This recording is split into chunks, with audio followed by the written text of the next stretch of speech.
We're live. Welcome to Worldwide Slot Car Chat on Zoom, number whatever the heck it is. I'm your host, Greg Galb. The gang's all here, and Mike and John and Garth and Jeremy and Luff and Don and another John and Paul and Jim and Brian and other people. Let's talk slot cars. I'm going to show something interesting. I'm not sure. Yeah, I'll just say it. It's something I've been kind of wanting to say for a long time. I'm a huge proponent of digital. Most people know that already. Sometimes I think people might wonder, hey, Greg, why don't you use Scorpius? And I'll answer that question with a question. Why would it be that a company that's been around almost as long as digital slot cars have been around has just a never-ending list of claims of products that are out and coming, features that have never been done by any other slot car maker, all these things, right? Why is that company not completely dominating digital slot cars? Why is there almost no responses to their many, many posts on various forums? That I'll just leave it at that. There are reasons, and I'll say this because probably somebody is watching that might not like what I just said. If you send me private messages, consider them public. I will publicly post your private messages if you send me any messages. That should also give people a hint of maybe why I don't talk about Scorpius very much. Okay, we'll leave it there. And we're going to start with show and tell. John's got his hand up. If you want to do show and tell, raise your virtual hand. But perhaps before I do, maybe we should allow Paul to introduce himself. Hasn't he been on before? Are you new here, Paul? It's a nice beard he's got. Let him go first. I was going to say, Jeremy, you've got a doppelganger. You've got a doppelganger now. Bro. I thought I was seeing double. All right, shut up, John. Let's give Paul a second to unmute himself, and we'll make sure his microphone's working. Yeah, I figured out the unmute. I think this. I haven't used Zoom on the browser for quite some time. Yeah, I'm for Central Queensland, Australia. I've got a few mates who've got a little Facebook group. We haven't. I race. I've got a scale. Well, I've had all scales. Like I've had 124, Palmer, Flexies, and stuff back 30 years ago. Most of my stuff is HO stuff, but there's nobody in Rockhampton here that races HO. So I've got a couple of hundred cars I don't use.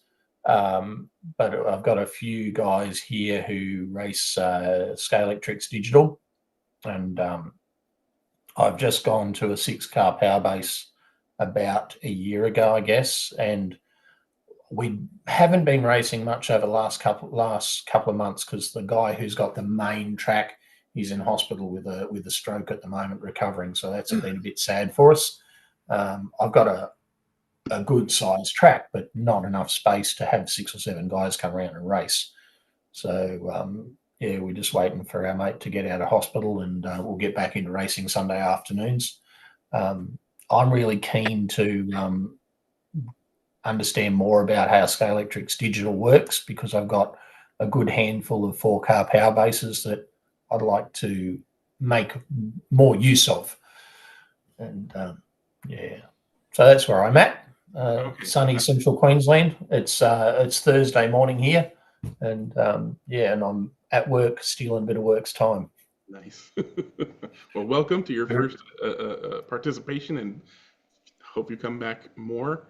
I think I shared it with a mate of mine from Newcastle, who is a big driver of HO racing here in Australia, and he'll probably make an appearance, I hope, because he's really about racing. He's quite a hero of mine in terms of driving racing in that scale in this country.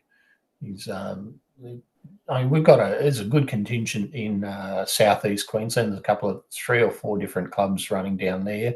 One in Newcastle, and I think we've got a fledgling HO scale track club running in Western Sydney at the moment. But I can't raise any interest in it in Central Queensland, so I'm stuck racing Scalextrics Digital. When I say race, we have a Sunday afternoon demolition derby, so you can knock each other off the track soonest. So it's a ball. I have a lot, but we never take cars we care about. So what you're saying is you're doing Aussie rule slot cars, right? Pretty much, yeah. It's a hoot though.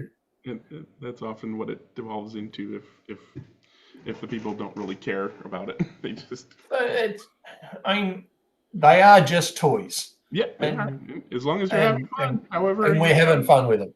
Yeah, exactly. As long as you're having fun, that's all that matters. I've got another 2 sets lined up when I go back to Canberra. So Canberra's for me is about 17 hours drive south. So so we're going back there so I'll probably catch you guys the next week or a week after from Canberra, where I'll be picking up some more cars and tracks. So I'll have something to show and tell. Okay. I do want to address your kind of sort of question that you threw in there. I think I saw you post on one of the groups, but I didn't respond because I just got distracted because I'm, whatever. To answer your question, is there anything useful you can do with the 4-car power bases? I will start by asking which of the 3 6-car power bases you have.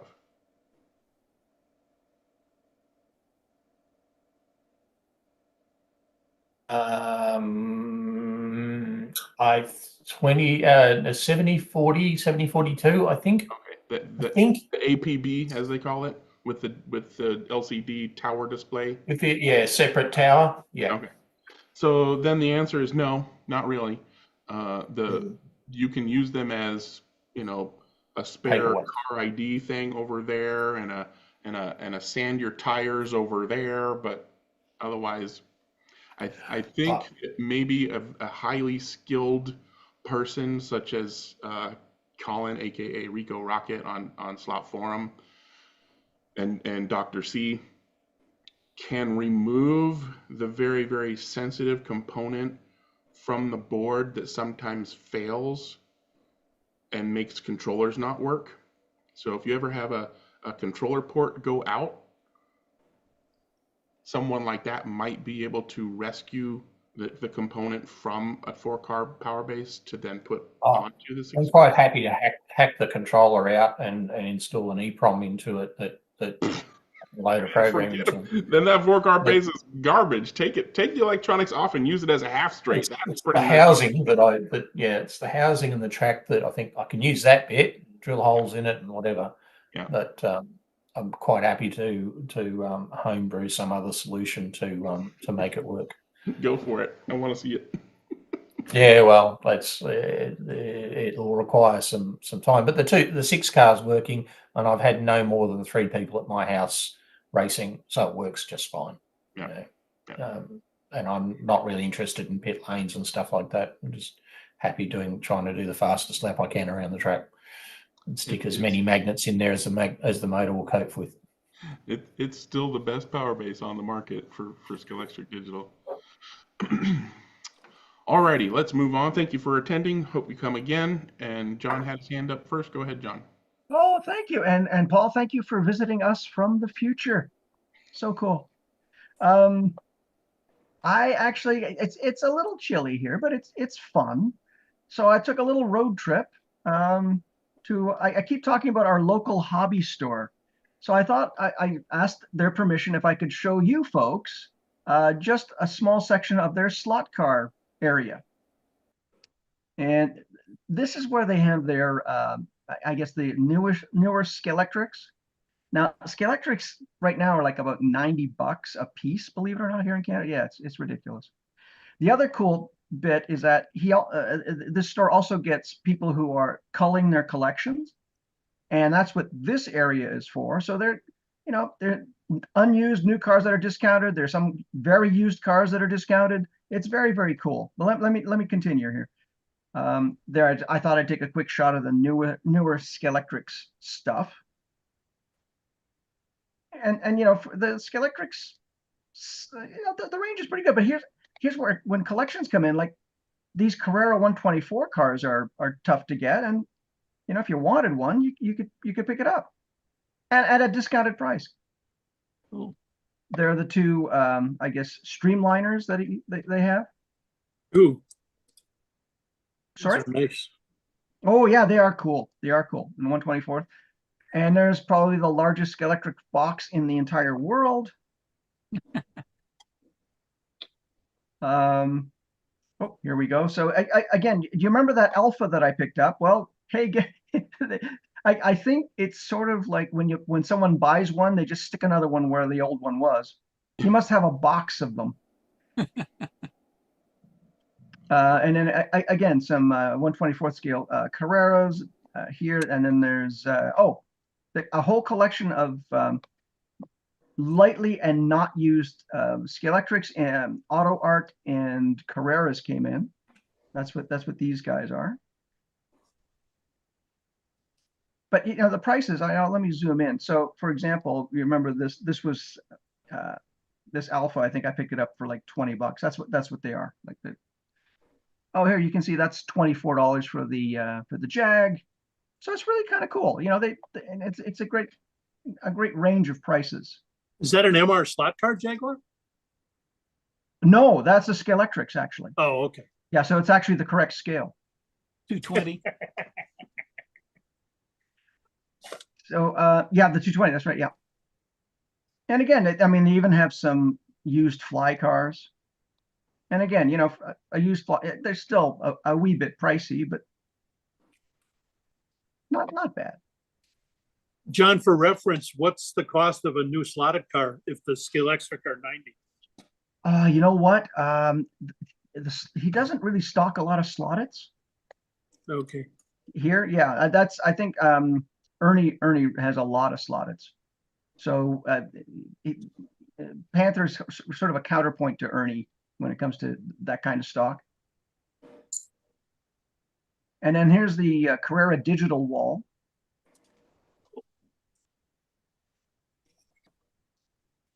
And then here is the 124th scale Carrera wall. Wow. Good selection, actually. Yeah, it's really kind of cool. And the 24ths, some of them are they're older. So I imagine they might be a challenge to get. And there, I think, is another streamliner there. I'm not quite sure. But they have them. And then they have the Carrera analog wall. So these are all analog Carreras. So without chips. Yeah. That is honestly the most slot cars I've seen at a non-slot car specific hobby store. Right. Yeah. Yeah. Well, these guys are actually their forte is model trains. Yeah.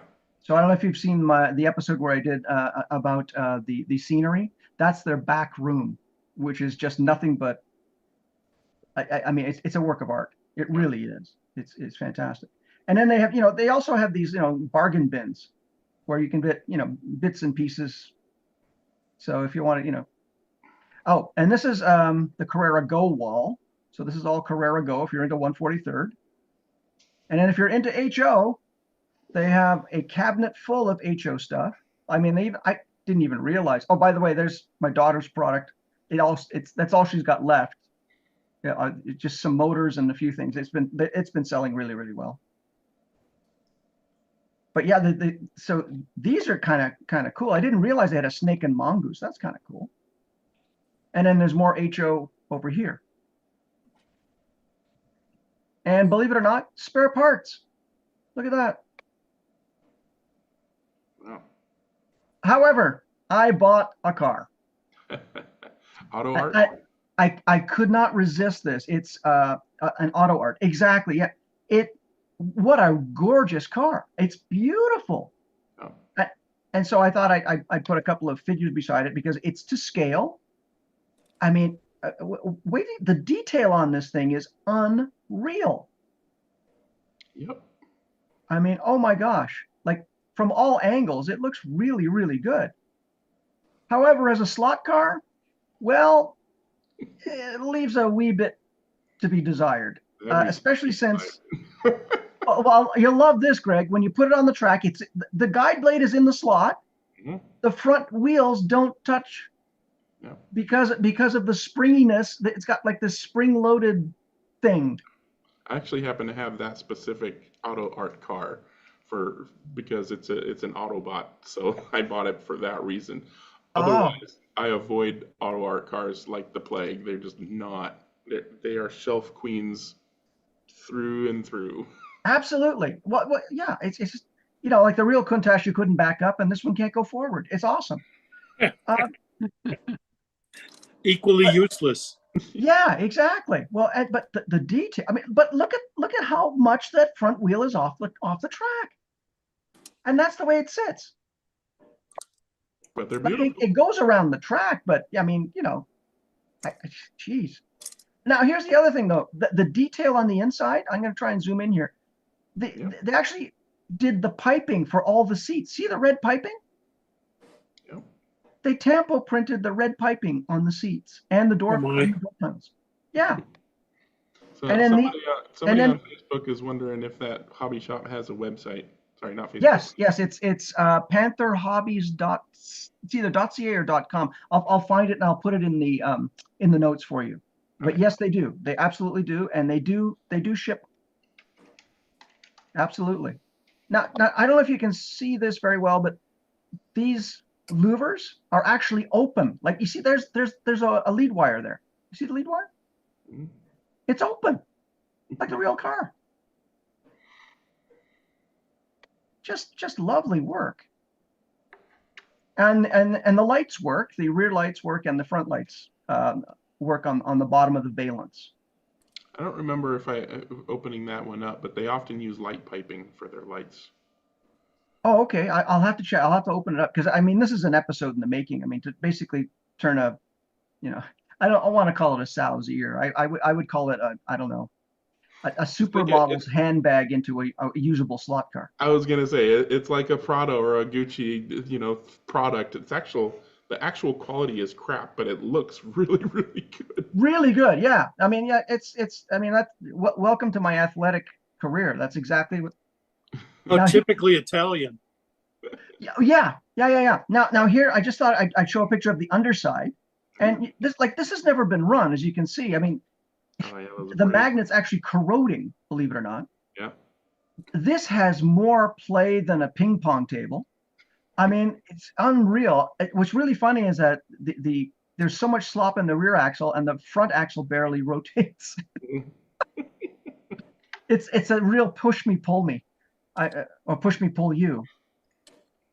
But I mean, oh my gosh, and I thought I'd show everyone that wonderful springy guide, and it has this self-centering thing that if you're not careful, it'll take your finger off. Yeah. Well, if you flip the folded undersection back, you'll get a lower height. Yeah, I mean, the other solution too is just to sort of solder in a wire and just get rid of the damn thing. If you want to use this chassis. If you want to use the chassis. Right. Yeah. Yeah. I mean, that's a big if. For the car to even function, you have to replace the rear tires, and I don't think you can't get replacements for them that are designed. So you're gonna have to, measure them and like go through all the different tires out there to find one that's even remotely close. Okay, I've got a better solution. You can make. Exactly. Cast them. Yeah. Okay. Well, I'm sorry. I'm going ahead here. All right. So here we are. So, like, look at the gap. It's unreal. Yeah. So you can see why the front tires don't sit on the track. But again, look at the detail here. Can you see the piping? Look around the door. Yeah. On the seats. Really center console. In there. Well done, Greg. Well done. Because typical of a company that makes die casts, who needs a driver? It's not going anywhere. Well, in a way, they're right. That's true. The car's just gonna sit there. Yeah. My car just sits in the drawer. Exactly. But look at it. It's absolutely lovely. Whoops. Sorry. Let me go back here. Just lovely. Sometimes thought I'll I'd take it share. out and challenge myself to see if I can get it around the track at all. Well, it does look best with people around it. You know, and you have a point. It is sort of a shelf. It should just sit there with people standing around it. Yep. But I couldn't resist, because I mean, if you think it looks good in pictures, I mean, I did bring it up here to sort of show, and my goodness, look at that. It's lovely. Nice. And the wheels, I mean, they're bang on. Now, I don't think the car sits properly, but like look at the play in this. I mean, let's listen to this. See it. It's a castanet. I mean, it's unreal. But I mean, absolutely lovely. Absolutely lovely. And the tampo printing just of the Lamborghini logo and everything. Oh, just brilliant.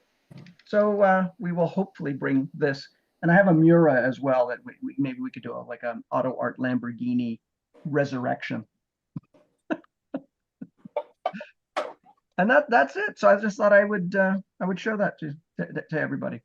I think one of the pictures you showed also had a bunch of Ninko cars in it, and those are practically Oh yeah, vintage. yeah. They've got some Ninkos there too. Yeah, that's right. Up to the other side of the Carrera digital wall, there's a bunch of Ninkos. Yeah. What were John, you? you can look for my holy grail there Oh, Which at is Hobby Shop, which is the I think it's W196 Mercedes, the 55 Mercedes Grand Prix car. oh, did Ninko It- make one of those? Yeah, Ninko made it. Yeah, yeah. Well, no. Oh, sorry. I'm sorry. That's Car Tricks. Forget it. Okay, right. but you know what? To your point, Mike, they get in collections, so you never. That's why I go, you know, relatively frequently, because you never know what they have. Yep. You could find another 57 Ford kit in 132nd for me. I did look, and they have a whole section of. I didn't show the models yet. That's just the entrance. There are two wings of model stuff, Wow. and another wing of just slot car stuff. That's you know, Carrera Go and that kind of stuff. But Yeah. overall, they have a whole selection of 132nd scale.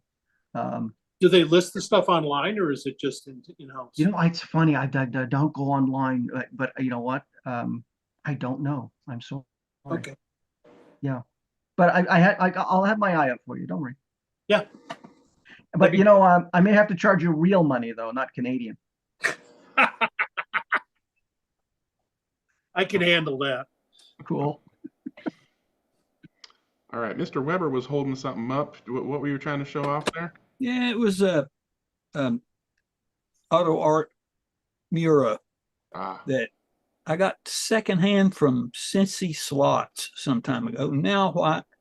And it didn't take long to find out why it was secondhand. It looks wonderful, mm-hmm. but as John said, as slot cars, there's not much. I guess you could modify the whiz out of it and go from there. But the detail, the scaling is spot on these bodies. And Well, you know what, John? I think the best term for auto art slot cars is to call them supermodels, because like a supermodel, they're great to look at, not much to converse with. All right, thank you for sharing that. And Luff's got his hand up. What you got today, Luff? Got some pictures of my truck. If I can figure out how to do this again.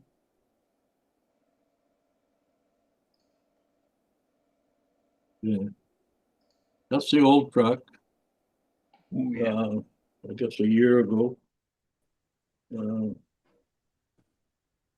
For the water damage? That was, you couldn't, it was, took up most of the room. You couldn't walk around it. It was attached to the wall on this side. But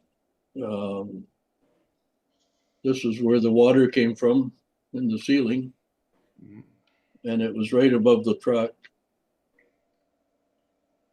So we had to rip out the ceiling, part of the walls, all the flooring, everything had to go. there's the track. Luff, did you at least keep a piece that you could put on the wall and frame or something? No, it's all out. It's all in the dump now. Anyway, this was the concrete floor. All the floor has been lifted, so I actually drew the track out in chalk. That's what, you know what? That's what Max Balshowski, that's the way he used to make race cars. Yeah. Well, I was able to measure how long the track's going to be just by walking around the chalk marks. Anyway, so this is the room before they got everything fixed. And while they're doing that, I'm outside doing the routing. And that's bits and pieces there. This is my shop outside. I tried to do all the routing out in the backyard. Well, that would be beneficial though, no? Like for dust and stuff? Oh, dust is horrible. Yeah. But it didn't out here. It's pretty windy, so it didn't get into the house. And these are the track supports, driver stations, stuff like that. I pre-built everything outside. And then this is with the floor. This is cushioned vinyl, so they've got everything repaired. And then I was able to just roughly lay out the track. This area here was where I didn't know what I was going to do yet, but all this is pretty much worked out.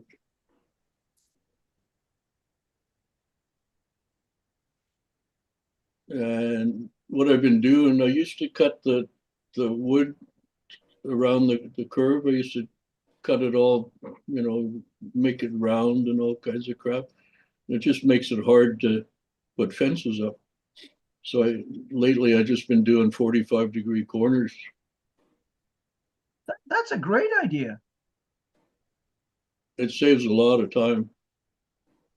Well, and for but to your point, for scenery, you can actually put some, scenery around there. You don't have to worry about it. Sorry? You can actually put scenery in those areas as well, right? Yeah. So this is a piece that I haven't figured out yet. It's just a blank thing. Trying to once you start stretching all this stuff, everything changes. So it's always good to leave one area to the last.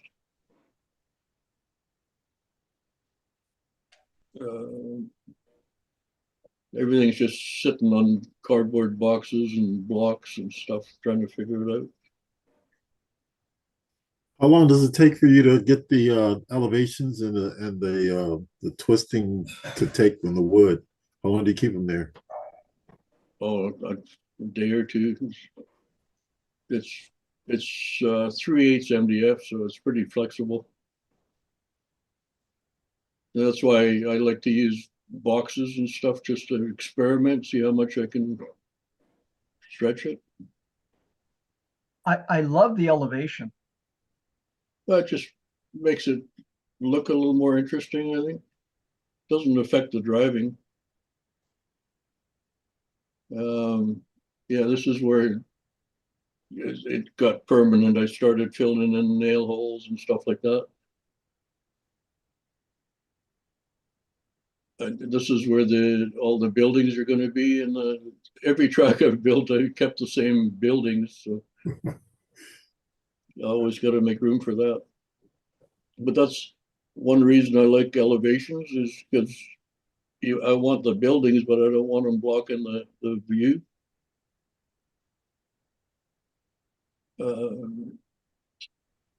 These are the driver stations. Wow, looks so cool.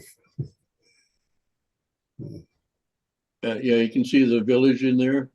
It doesn't block the roadway at all.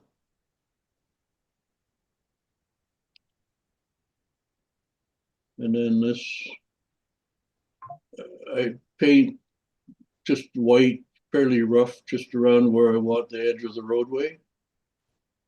And then I tape 1/4-inch masking tape. And then I paint everything. and then pull the tape up, and you get lines.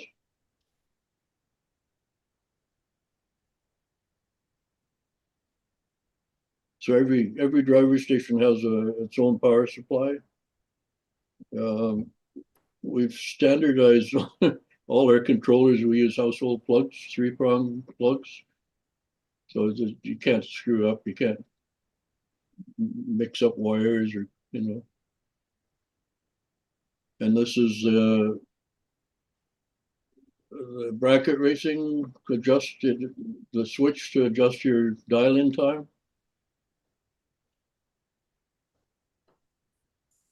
That's part of the wiring. This is the part I hate. I don't know anybody that likes to do wiring. No, sir. And this is pretty much where everything is now. I like to not have to turn my head too much when I'm driving. So you can see the whole track from each driver station. And we can drive sitting down if you want. I like to sit. My feet are shot. So. That's with all the taping and painting done. And this, because that's with the borders, it's so much easier to do when it's just all 45s. This is just 1x3 fur.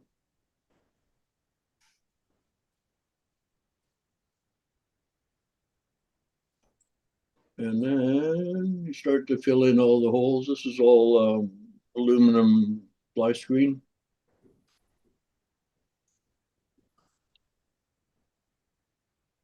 And that's pretty much it. That's finished. Nice. You said that what was the under aluminum what? Fly screen. Oh, okay. Yeah. You can get plastic fly screen too, but plastic doesn't hold its shape. Aluminum will hold whatever shape you want. And then what material did you put on top of it? Just Bondo or what? Plaster cloth. Oh. And I used to buy plaster cloth at a hobby shop, but now I get it from a medical supply place, and it's about a quarter of the price. Okay. Dip it and lay it. Sorry? Plaster cloth, just dip it and lay it. Plaster cloth, yeah. And if you use warm water, it sets up pretty quick. Yeah. So that's it. Awesome. Nice. Oh man, that's a great shot. Oh, go back, please. Go back. Yeah, that looks really good, Luff.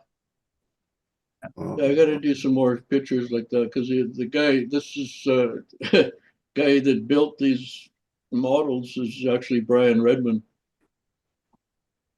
Not the Brian Redmond? No, the other one. But he used to build architectural models. So he did all this stuff.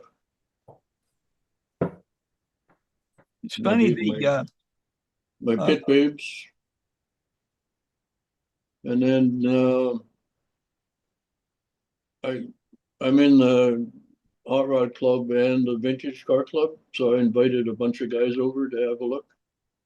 And 14 guys showed up. So it was just chaos. You couldn't organize anything, but they were interested. Did they enjoy it, Luff? We didn't do any driving. One guy was buzzing cars around, but everybody else was just talking and asking stuff. A couple of them have been back. Anyway, that's it. Awesome. That's cool. Thank you. Alrighty, let me do mine and then we'll get to Mike. Let me make sure we're on the right page. Oh, this window. This window. There we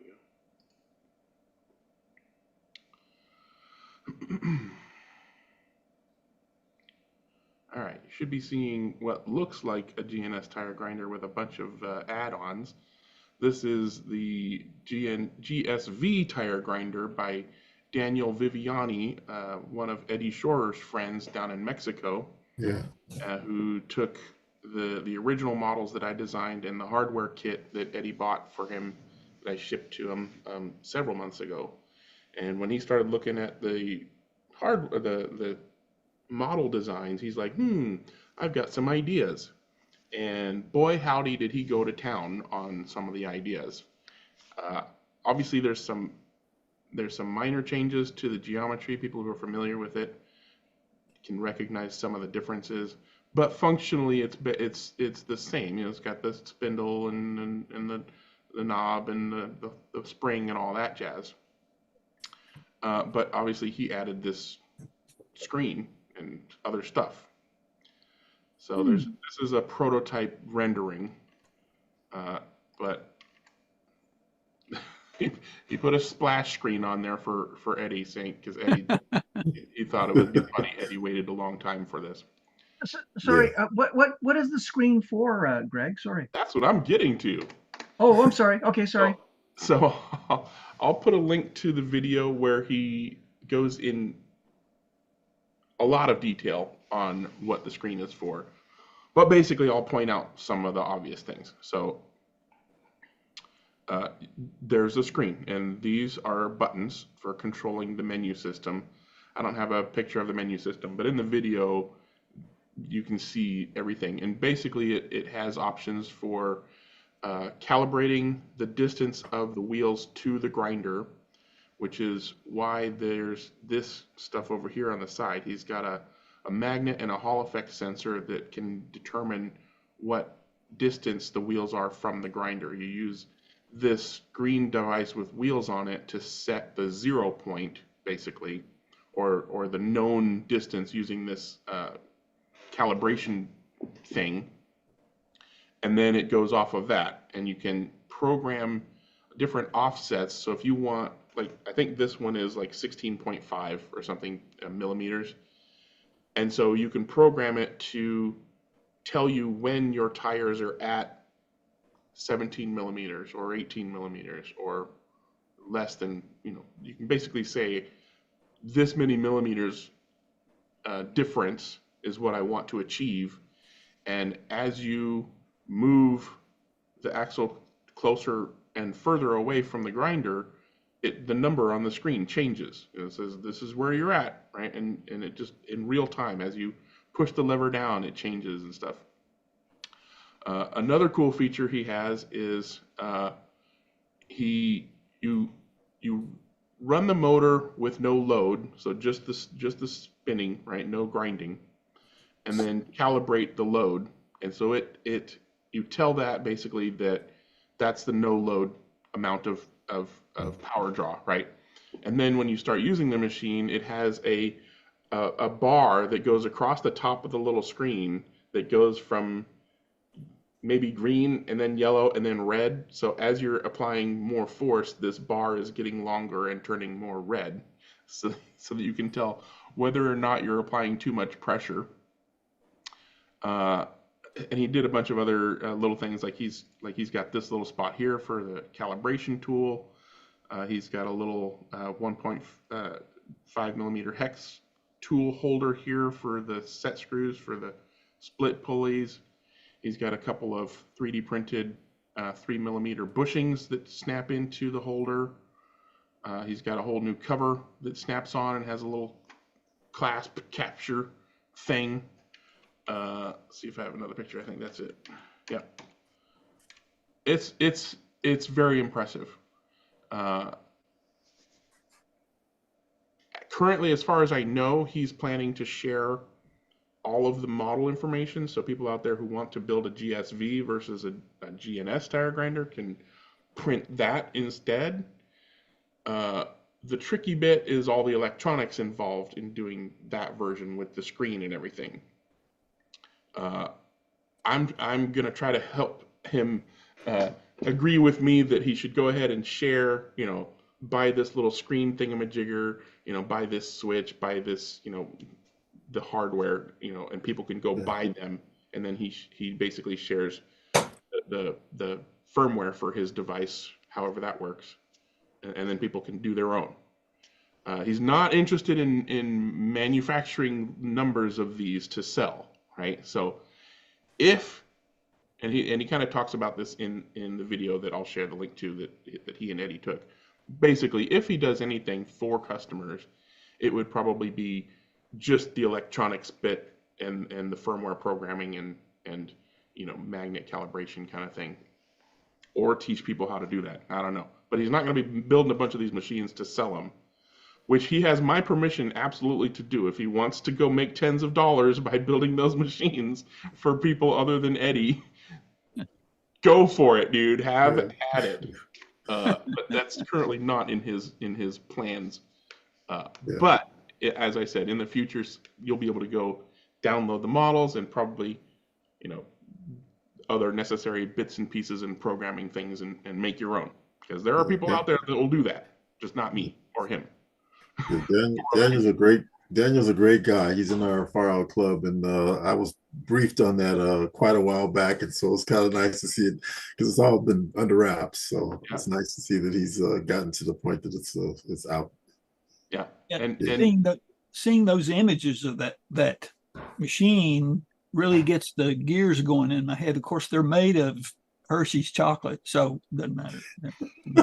the gears in your head are made of Hershey's chocolate. Yeah. He did go a Like me little burnt? bit above and beyond what I do, you know, aside from all the design changes, some of which I may be able to reincorporate. Like I think he changed the Imperial hardware to metric hardware, which would make the rest of the world happy. If I can reincorporate those changes, or maybe have him just do a remix where that's the only change is the conversion to metric hardware, then lots of people out there will happily make those. But one other thing that he did differently than me was some of the parts that need to be extra stiff and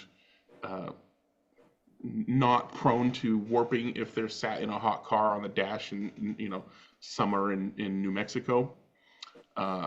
He printed those parts out of PETG carbon fiber. So basically, the base material is more resistant to high temperatures without warping, and it's got carbon fiber filler in it. So basically, just powdered carbon fiber, which does add a level of stiffness to the thing.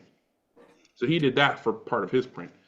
I'm not doing that for people either. That stuff's expensive, requires modification to the printer to make sure you're not wearing the printer out, and you know, other things that I'm not going to do for people. Sorry to interrupt. So you can actually print carbon fiber? I hesitate to say yes, because like I said, it's just powdered carbon fiber mixed into the molten plastic.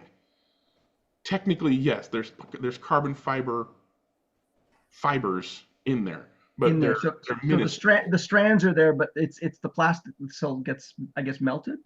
Well, that's the thing, is that the strands aren't strands unless you consider 0.05 millimeters long a strand, right? So technically, all these They're all tiny little chopped up bits strands that are mixed chopped in. up There's no weave to it or anything. yeah, there's no weave, there's no continuous strand. It's just literally powdered carbon fiber mixed into the plastic as it's created.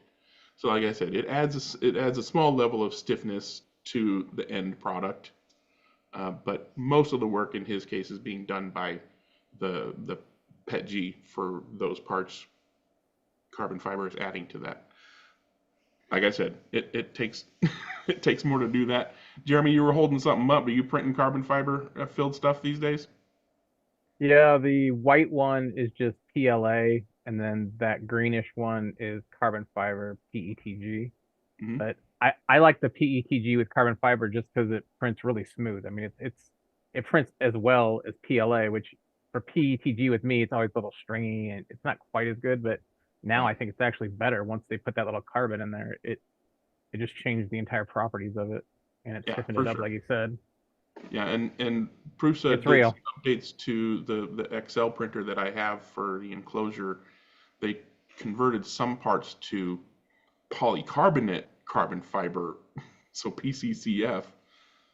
That's even like the next level above PETG carbon fiber, because polycarbonate is even harder and higher temperature resistant. There's levels. I don't care to go up those levels. Would it not take much your printing machine, your your nozzles and whatever, much higher temperatures to use the polycarbonate? Not actually that well. Polycarbonate, yes, but my printer can do it.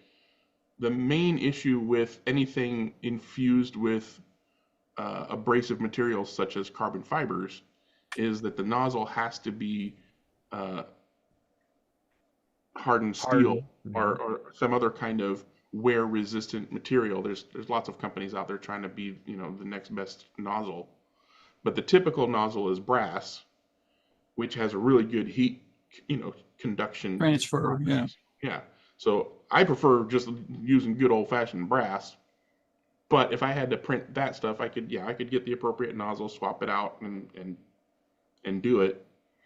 I just it's not that much better. Like if what I'm doing was not suitable, then I would do that. But what I'm doing is perfectly suitable. So in engineering terms, we say better is better is not I forgot the term, but anyway, better is not as good enough, or something to that effect. I forgot, but doing things better is not necessarily better than good enough. Yeah, something like that. I think I understand the gist of it. Yeah. So does it take any long? Oh, I was gonna say, does it alter the print time, or it prints the same amount of takes the same amount of time? Probably Same about the same amount. amount of time. Yeah. Okay. I personally found it life changing. I was like, oh my god, this is the best stuff ever. So any structural parts, I'm on board with now. Yeah. Jeremy, did you find have to make any major changes? I mean, to your settings, or do you print as you do PETG, or you print like same settings as PLA? So my printer has the settings for PETG with carbon fiber in it already. I selected that and just bam. I mean, it. Like I said, the next day I didn't alter anything. I just picked a different, and it printed just as well as the PLA one. I mean, even all the details came out. It was perfect. Is that a bamboo back there? Yeah, that's fine. Nice. Well, not nice, but we'll leave that out because that's not slot car related topic. Yeah, that'll be a just different. That'll be after the show. But, okay, so Jeremy, how much? Answer Brian's question and probably John's question, or maybe John's question. Most printers these days have profiles. Like Bamboo printers have the profiles. Prusa printers have the profiles. Most printers that are popular enough these days, all you got to do is go choose the right profile. Nobody rolls their own profiles anymore. Mm-hmm. So how much stiffer is that chassis, Jeremy? With that, I don't have any way to test it, and I don't want to snap it here, but Oh, I don't have no. what would I use to torsion test and compare? Like, I suppose I could put both of them on a weight and then like see how much weight until it snaps. Yeah, or to your point, you could see how much force it takes to snap them yourself.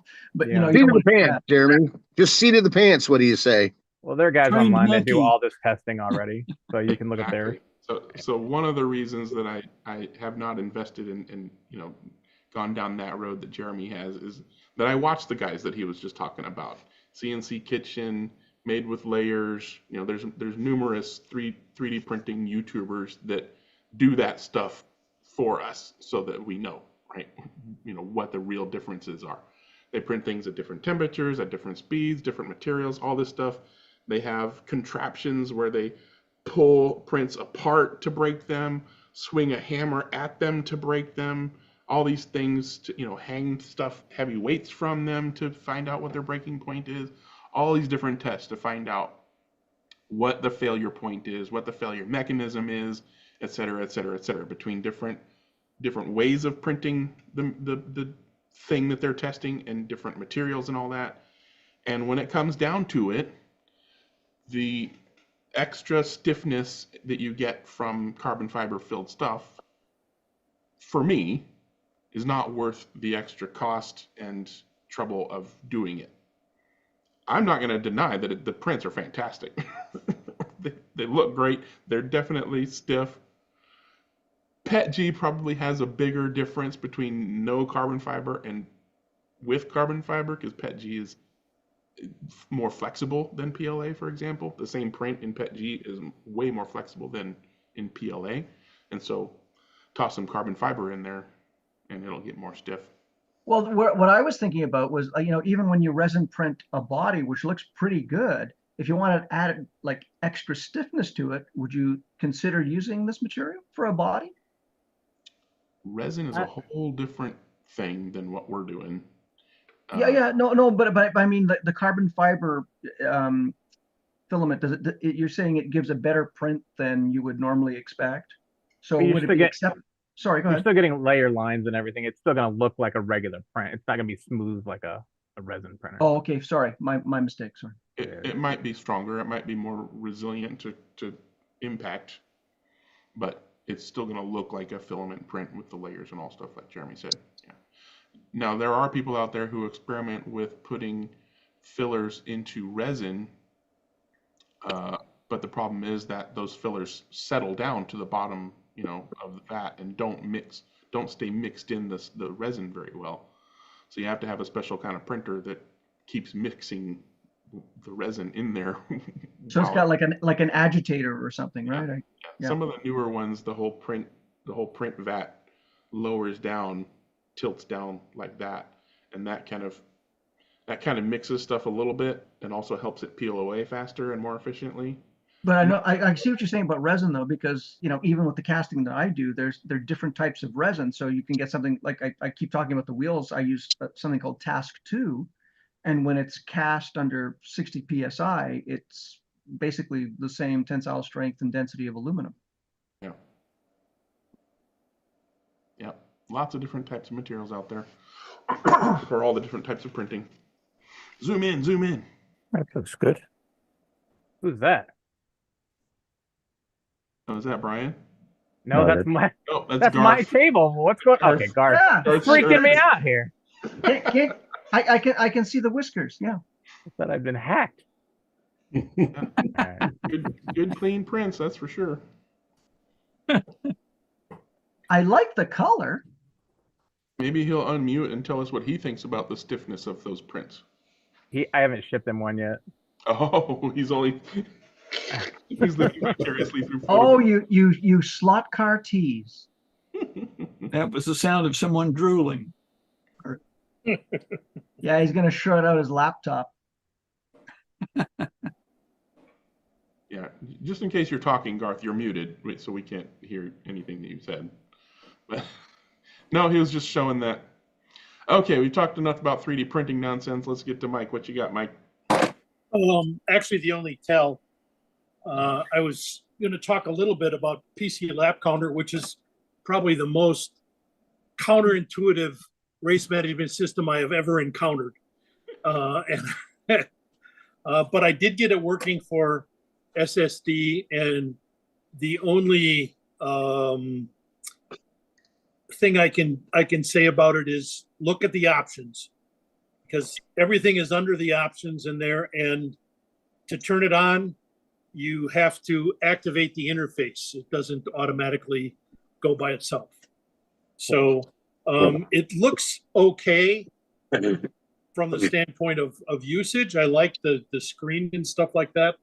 Using it as fuel, and it's very limited as far as what it tells you. But it works. It works decently. I haven't tried it with oxygen yet. I intend to at some point when I figure that out.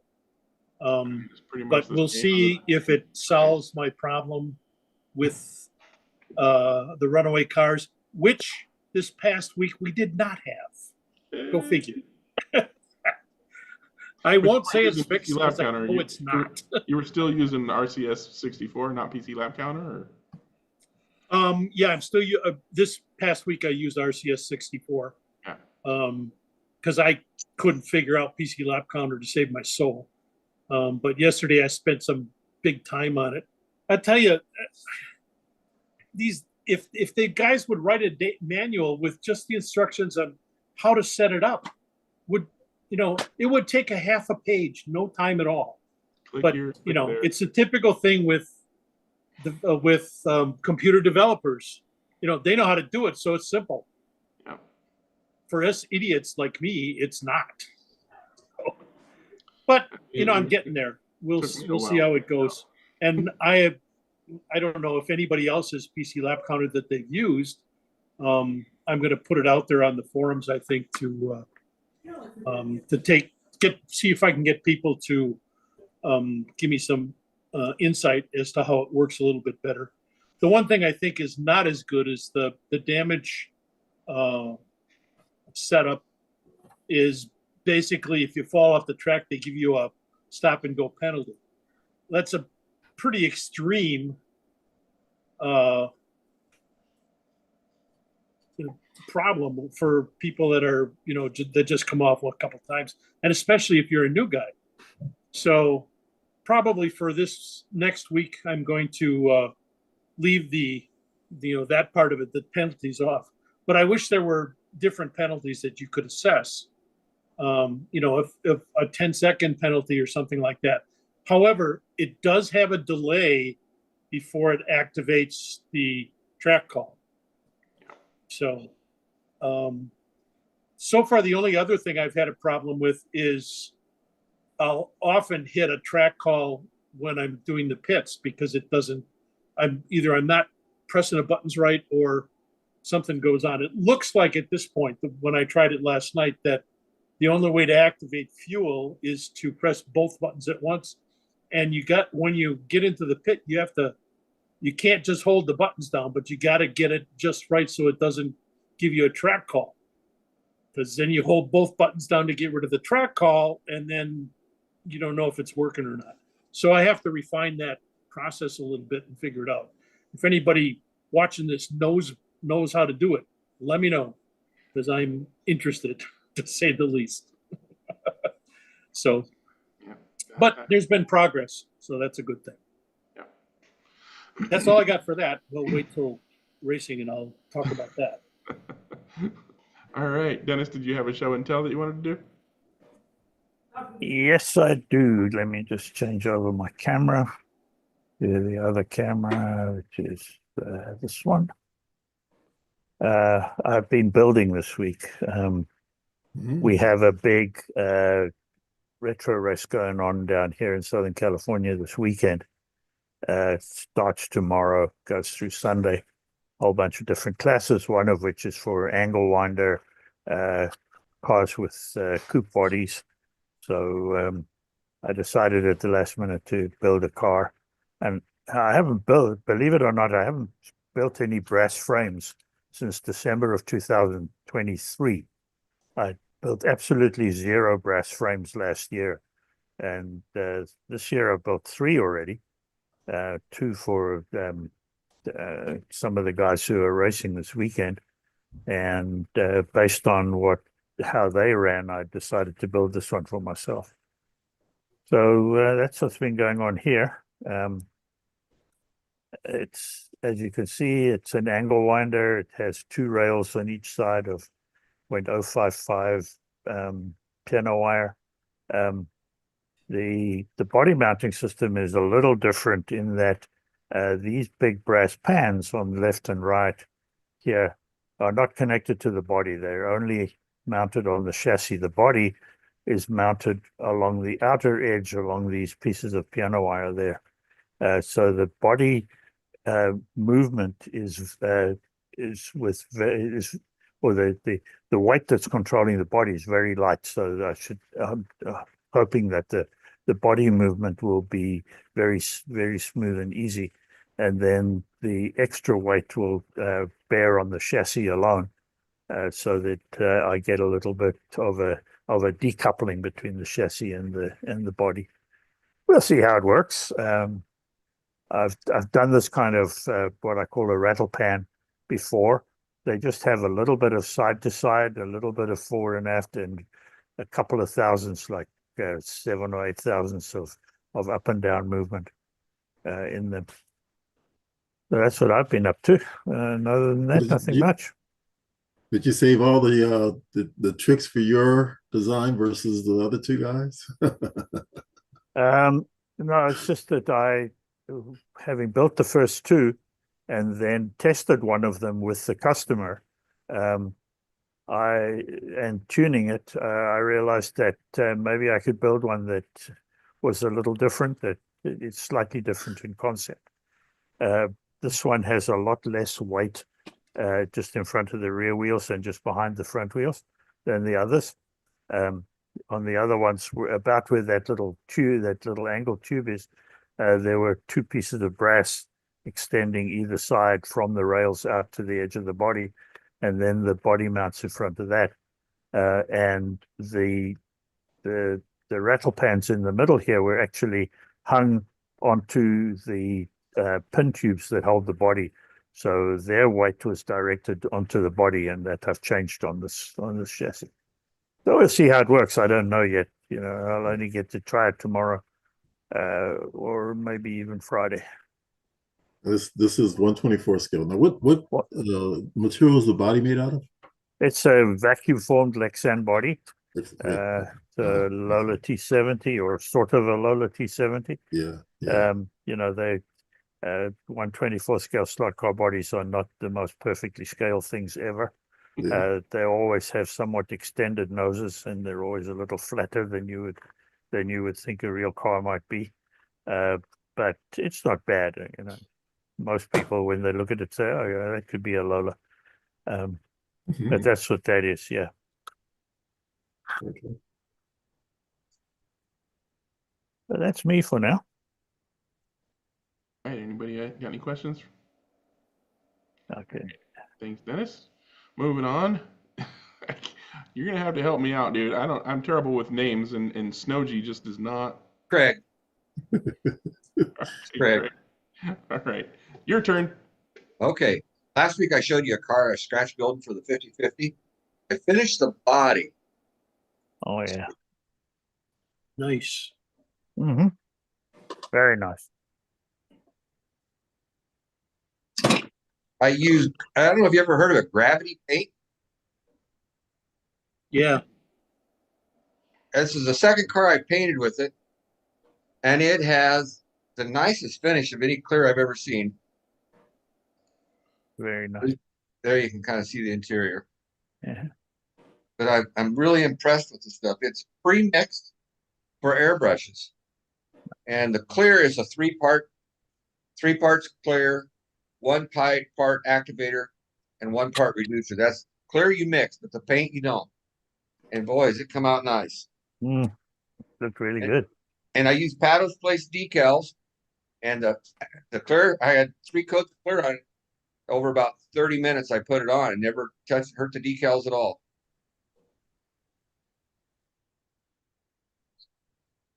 That's it. Well, it's beautiful. Fantastic work. Thank you for sharing. Yeah. All righty, Jeremy. Okay. I came across this kind of by accident, and I don't know if I'm going to be able to show it here, but it's a dual scale.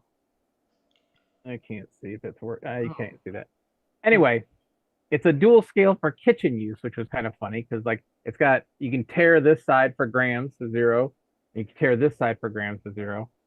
So just for testing, I've got my own 50-gram tool to weight, and it was actually surprisingly good. I mean, everything was on target, but it had that slot down the middle, and I was like, oh my God, that'd be perfect for some rudimentary, balancing on this side.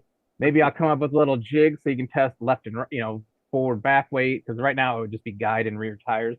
But it does a pretty decent job for I think it was, I can't remember the price. But anyway, I'll put the links in after on Amazon, but it does have a scale for the left side and the right side and tears. So I thought, Jeremy, if you had 2 of them and you put them back to back, yeah, you can get 4 wheels done. Well, maybe that might be possible, but it doesn't have to be perfect. I mean, I'm never gonna get the level of perfection that I want. That Well, like Dewan said, don't worry about perfection. If it works, it works. Well, is there enough space between the 2 scales for the guide to fit in there? Yeah, that's why I thought it was interesting. Yeah, cool. It's got there's a Carrera guide, which is usually a little thicker, and it's no problem. Oh, good. Yeah, Bob's cool. your uncle. There you go. You can see. How much side to side is there around the Carrera guide? I'd say less than a millimeter.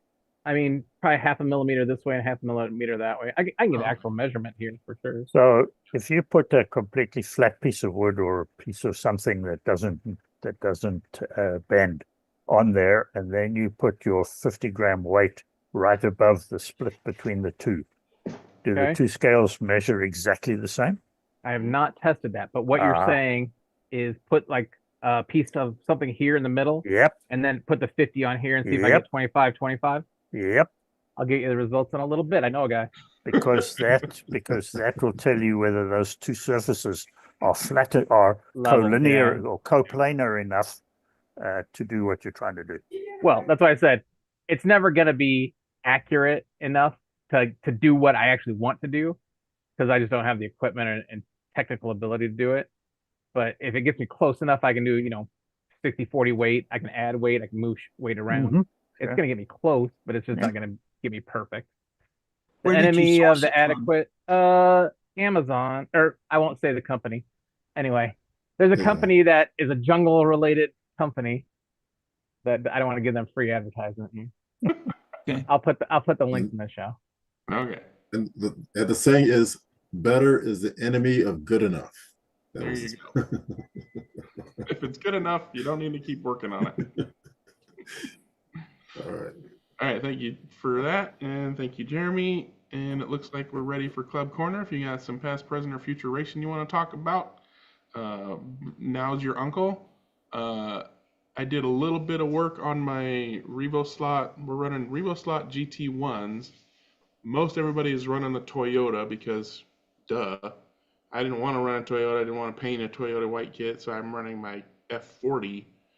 The first race for me was last week, and all I did was put the tires on. We're running with the Revo slot foam rubber tires rather than stock Revo slot, which we usually do. So plenty of grip. And last week, I may have mentioned it last week, my car was a little bit tippy, so grip was not an issue.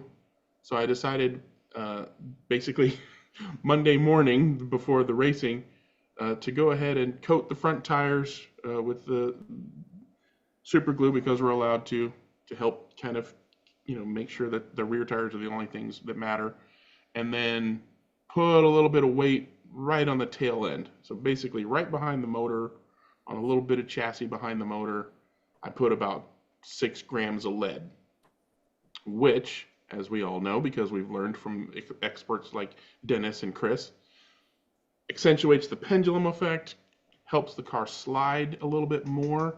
In this case, the F40 was slightly narrower and slightly taller than my competition, so getting a little bit more slide out of it would be helpful, and it was, in fact, helpful.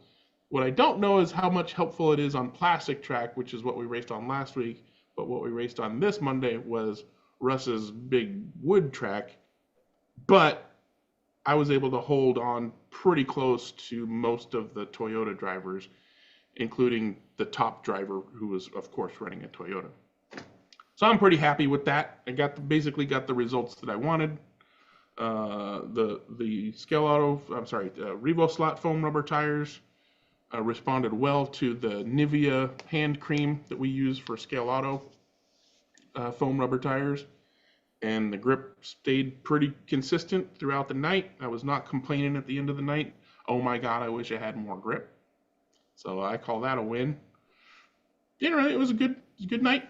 I had at Russ's. We raced longer heats with marshaling the cars back on rather than crash and burn, and with fuel. So if you don't watch your fuel and go under the bridge when you're on your last fumes of fuel and run out, then you're out of the race. That's the only thing that kicks you completely out of the race. I did not do that specifically, but towards the end of one of the heats I was in, I braked a little bit too late and was like that far past the sensor. The tail of the car was like there and the sensor was here, and I'm like, dope. But it was, fortunately, it was like the second or third refueling of that heat, so I didn't lose a lot. The end result was third place, which I considered to be suitable, considering the competition was much more rabid than I was. That's me. I got Mike and Una who wants to do some sharing. Mike, you want to go first? First off, I want to compliment you on your driving. I saw the first part of that video, and you did quite well. There was much carnage around you. Oh my God! Yeah, there were a couple of heats where it was just. I mean, it was. I didn't look at the whole thing. I just saw part of it last night, a little bit, and that was good driving. I have to agree. One of the things that I definitely work on and consider myself relatively adept at is ignoring all of the outside things happening while I'm driving. If I'm driving, don't listen to Vic who's chattering in your ear about his golf swing. Don't listen to Russ who's literally trying to distract you. Don't pay any attention to the cacophony of loud chatter and music. Don't pay any attention to the just havoc of a crash or two that you're not in. So like I'm just like driving around, I'll slow down for when that stuff starts to happen because half the time I can't even see my car going around some of the turns. But yeah, don't let it get to you. Don't just focus on your car. So thank you for noticing. I appreciate that. Yeah, it was an interesting thing to watch. As for me, we had only three of us here this time. The three normal guys, myself and two other guys, Shiggy and Ratby, and I got stuck in the middle of both races. On the first one, we raced MR slot cars on RSCS 64 with Scalextric. And that worked out okay. I had a new, I think I showed you guys last week. I had the Porsche GT1 98 in the Jägermeister livery, and that is okay. And I don't know what the deal was. Well, actually, I do know what the deal was now. My tires protruded just a little bit outside, and I kept getting chunks off the tire, just little bits. It would peel off a little bit in the corner, and then it would stick on the tire. So, I was like, oh my God, got a broken wagon wheel. It was awful. So that held me back a little bit. Flag. Yeah, clag for sure. And I wasn't the only one. That started happening on my track in the last 3 or 4 months that we've been getting them. It's especially noticeable on Revo slot cars, on the stock tires. For some reason, they're chunking up pretty good, especially the Group 2s, the small ones, and they're that just wrecks your whole day. So sometimes if we had a track call, we would clean the tires on them, because it's not really fair to have that happen because it's pretty random. You got to deal with it, but still. So that'll drop a solid 1/2 to 3/4 of a second per lap if you've got the tires out around that way. So anyway, I had that problem, and I was just not quite quick enough in that one. And Ratby was his consistent self, and I wasn't. So he took me on that one. Shiggy ended up in the back house. He was having a hell of a time, but he got back at us in the second race. We did, in celebration kind of the Daytona 24 coming up. We used 3 hypercars, and Cadillac took the win. I don't know what it is. I think that particular car that I've got has got a slightly softer motor, and it just handles really, really well with that motor. The other 2 motors, they come on really, really strong, so you have to be very careful with them. And of course, being very heavy and a little bit tail happy anyway, they're somewhat tough to control. Even worse without oxygen. And for those of the people that are having the argument on slot form about the digital, what the big benefit with having Oxygen is having the use of an adjustable controller, whereas none of the other systems that I'm aware of have a decent adjustable controller. That's a big plus for Oxygen. So I really appreciate that. Anyway, we all had a good time. I finished in the middle, and I was close pulling up on Shiggy on the Cadillac on the last half a lap. And I can't remember what happened. Something happened. I think I blew it in one corner or something like that, and that gave him the win. But I was pretty close at the end, within half a lap, and punching for it. And what happened with me there is the pit didn't work. The fuel didn't activate right away. I must have hit one of the other buttons inadvertently, and I had to go back through the menu in order to get the fuel to go again. And it was enough to cost me 2 laps. So I had to claw that back, and I did it, but not quite enough. So it was close, but no cigar. But anyway, it was good fun all the way around. And Shiggy was happy he's won a race. He hasn't won one in a while. He's been having his problems. So everybody but me got one.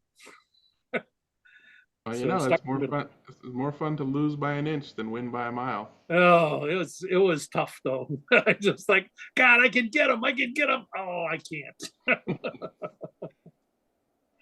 So, Good but stuff. good fun regardless. Awesome. Alrighty, sir. Thanks for sharing. And Yuna, you've got the floor. Yeah.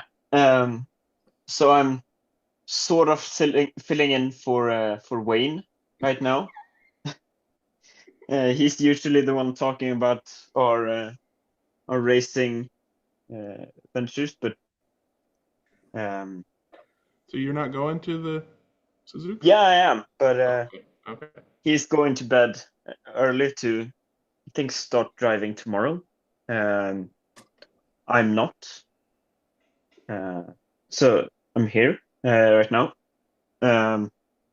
So yeah, we're going to a race this weekend in the Netherlands, in Eindhoven. It's a digital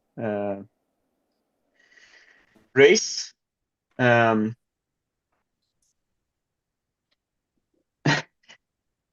It's Wayne not a prepared the race too far. statements. I'm reading through to see what he wanted me to say here. If you're gonna fill in for him, you got to up your game a little. Yeah, man. Yeah. No way, man. He's like the Bob Ross of reporters here. This is beautiful. Yeah. And I just, oh no, there he is. Yeah. So on the Saturday, we'll be doing 90-minute heat races for Disca GT3 cars. I have one I'm preparing right here. I'm not completely sure that I'm going to be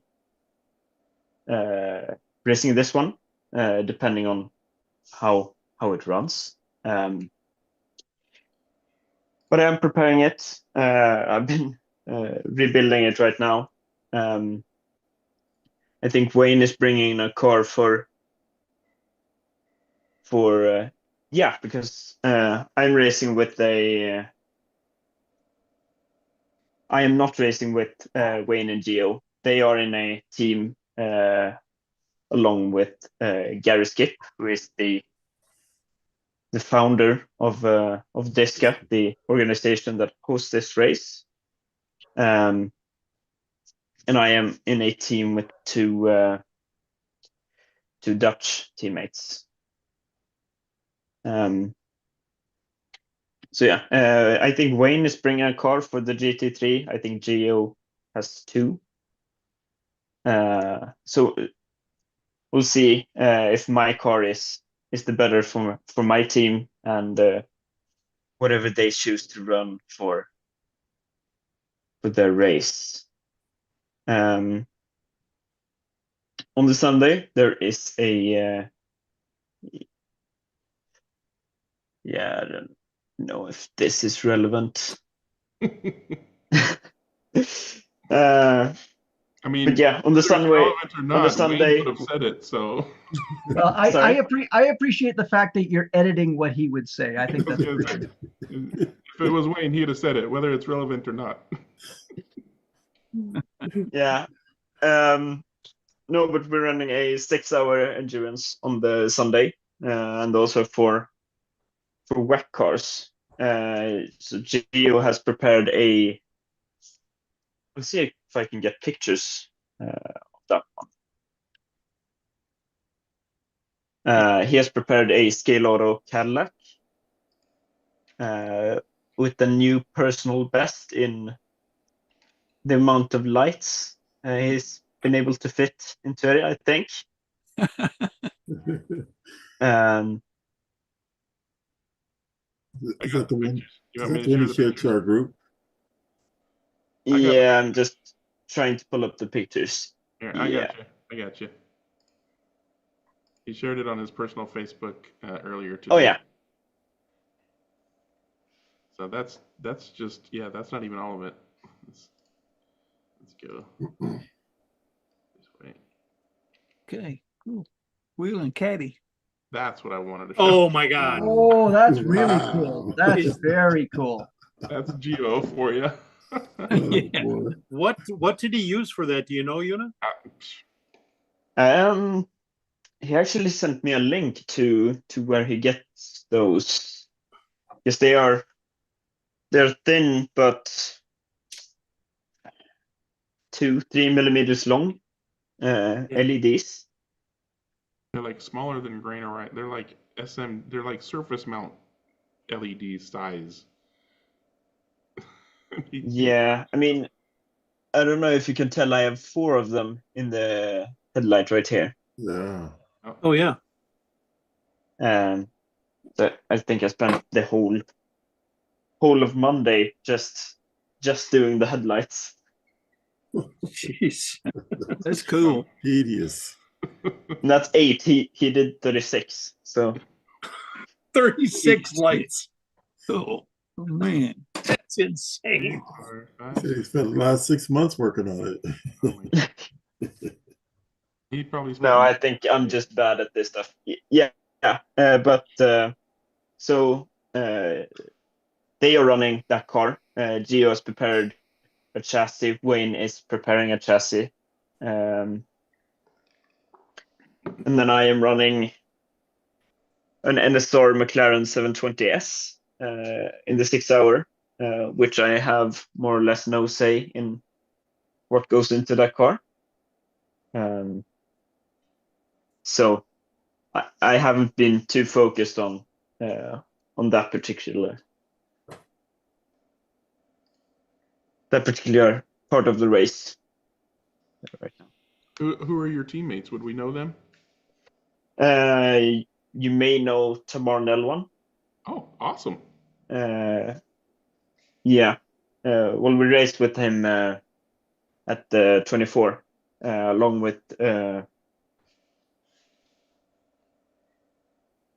quite a young guy. His name is Ezra. We also raced with him at the 24. And they know this track very well. So if we have competitive cars and I don't mess up, we could probably have quite a good result. As long as you beat Wayne, that'll keep him quiet. I don't When know. Wayne is he's coming off a competing in victory. the hypercar class, and I'm in the GT3 class for the 6-hour. But yeah, I'll try to beat him in the GT3. That would be. Definitely looking forward to that.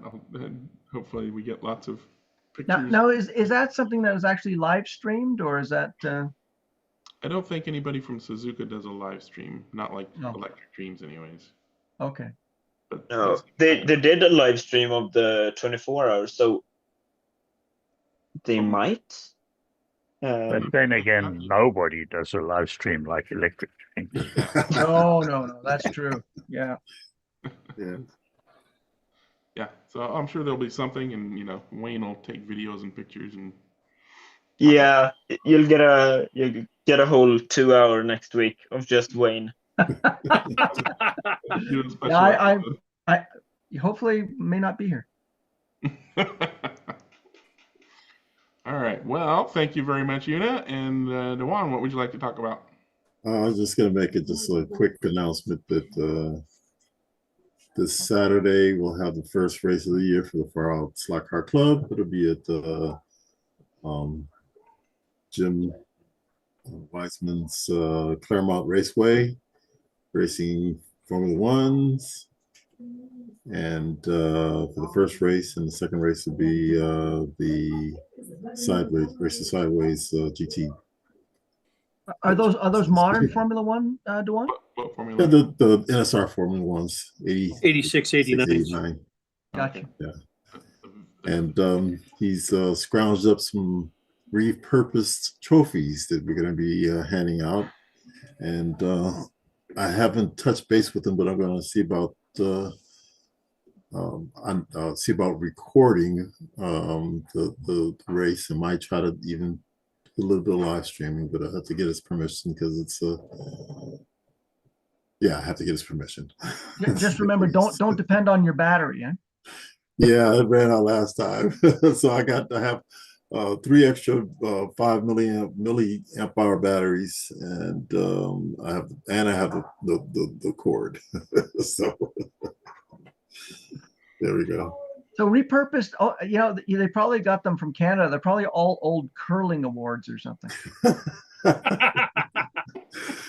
But anyway, yeah. So it'll be exciting. And then 2 weeks we'll be at the same track. He's got a really nice track. I think I showed you guys before. It's got a Le Mans start, three lane, with a nice bank. So it's a pretty exciting track. Small but very nice. All right. Yep. Looking forward to your reporting on that. Okay. All right. Anybody else? Floor is open. What you got? Go ahead, Dennis. I thought I'd just give you guys a bit of an update about what's happening at Electric Dreams. Yeah, you all know that the old flat track that was at Buena Park Raceway was bought by Electric Dreams when Buena Park closed, and you know that we're setting it up there. I think I've spoken about that before. Yeah, you sure I haven't personally been there. Every time that I try to go down there, Marco says, "Oh, this place is an absolute mess. You don't want to come near it."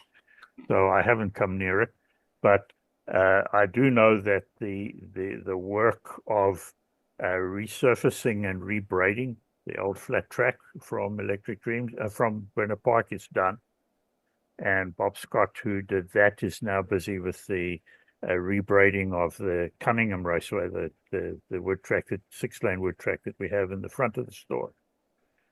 We have a guy coming in from New York to do the rewiring of the Buena Park track because the old wiring was really, really bad.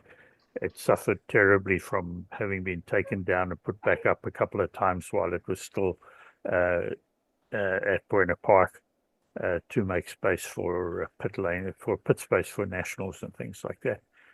So that's all being redone. The new mezzanine floor is in.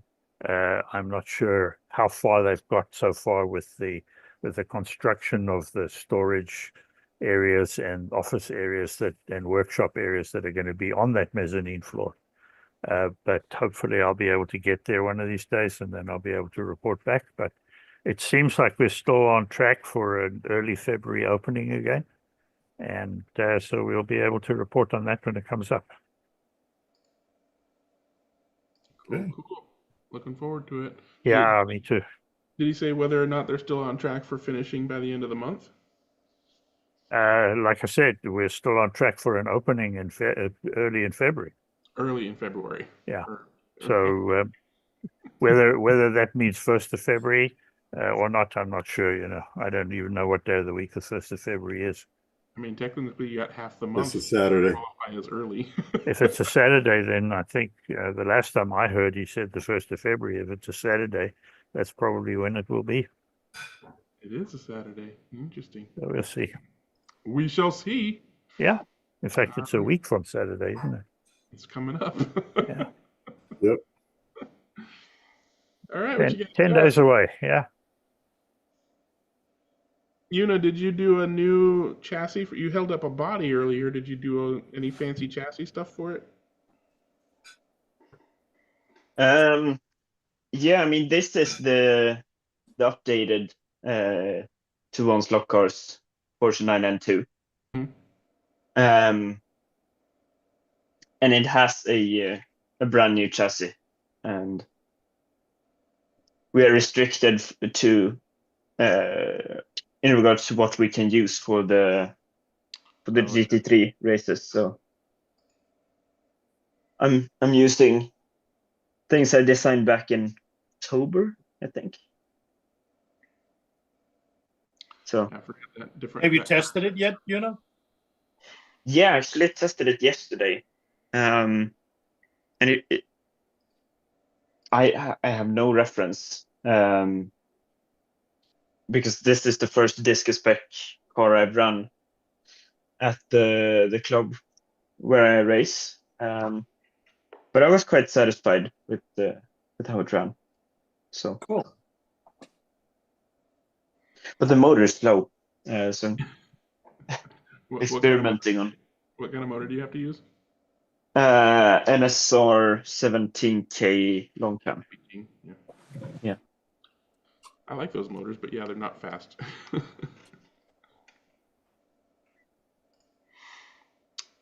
Alrighty, I guess we're just gonna go ahead and twiddle our thumbs at each other. Okay, well, Iowa Model Auto Racers has their first race coming up this Sunday. So if you're in Stanwood, Iowa this Sunday, feel free to stop in. That's me. I don't think any of you will actually make it, but I just wanted to put the offer out there. How often you guys race? Is it every Saturday?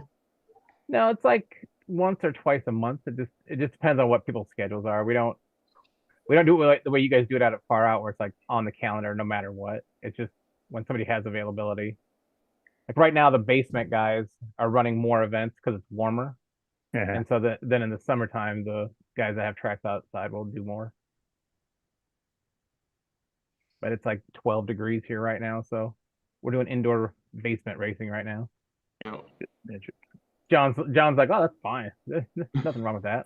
Yeah, that's t-shirt weather, man. I know. Exactly.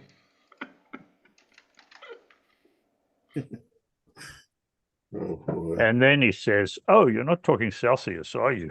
Yeah. Yeah, that's fine. It's like right now it's just like -16 here. I just checked Celsius, so it's still it's not even worth wearing socks. 38 Celsius here today. Oh man, Summertime down there. Yeah. Ow. That is warm. Yeah. But it's a dry heat, right, Paul? No? Still dead under the heat. Canberra. Unfortunately, no, I'm in a tropical environment, and Ooh. it's not unusual to clean the track 3 or 4 times a week. Wow. And if you leave Whereabouts stuff are you? laying around, Where are you? Rockhampton, Central Queensland. Okay. Yeah, right on the Tropic of Capricorn. Uh-huh. And what wasn't that a book? Tropic of Capricorn? There is John.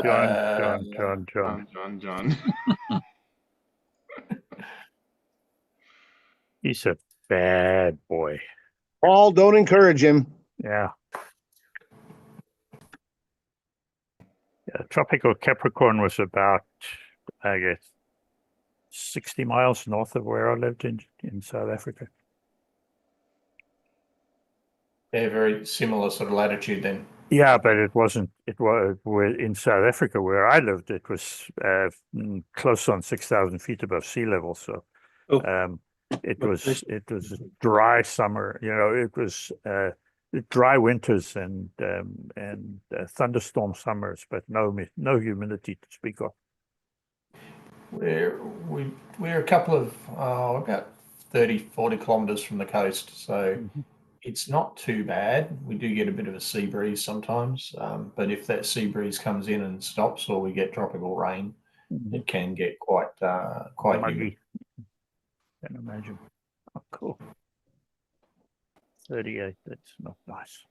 Well, Luff would just use that to bend more MDF. Yeah, true. Yeah, not keen on MDF tracks. I think they would not last up here. As long as you paint them. Yeah, then you got to paint everything, right? All the way Yeah, I guess down, yeah, What you're about right. You that? have to paint all the surfaces. Yeah. right What the about way the down into the slots and everything.